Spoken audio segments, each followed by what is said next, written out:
This is Chris Pierce, and this is episode 20 of the Self-Maintenance of the Brain and Body podcast. So in Leo Tolstoy's 1920 story titled The Death of Ivan Ilyich, Ivan, who is nearing death, realizes that he is dying so poorly because he lived his life so poorly.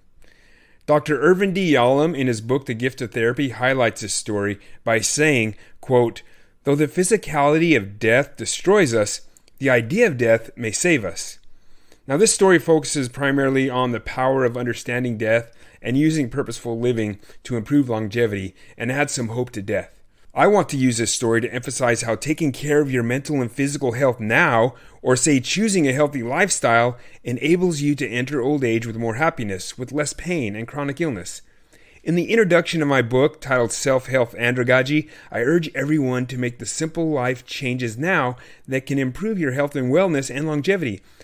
I ask you this question: would you rather live the last 30 years of your life happy, with less pain, and free of chronic stress and illness?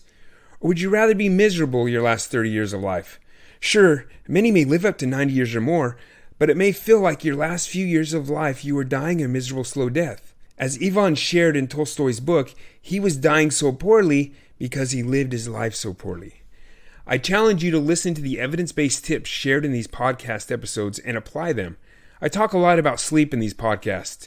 A 2020 study published in the Journal of Sleep explains that those who achieve less than 7 hours of sleep at night have a higher chance of obesity, diabetes, cardiovascular disease, hypertension, anxiety, depression, Alzheimer's disease, and cancer. Also, aging increases and life expectancy decreases in those whose diet primarily consists of inflammatory food, according to a 2021 study published in the Journal of Biomedicines. Additionally, the National Institute of Health explains that those who conduct daily exercise can improve overall mental and physical health and increase longevity by 6.9 years. Make the simple changes in your life now so that you may improve longevity and your quality of life as you age. The problem for most young individuals, as I have experienced the same when I was younger, is that I do not notice the mental and physical effects of my choices at that age.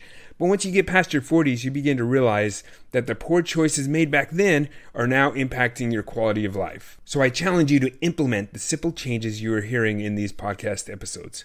This concludes this episode. Please tune in every Monday for a new self-care tip. If you enjoyed this episode, do me a favor and share it with your family and friends. Also, please check out my self-care book titled Self-Health Andragogy, Self-Directed Learning Approach to Mental and Physical Self-Care. It's available on Kindle, print copy, and audiobook. You can find links to my new book in the show notes of this podcast.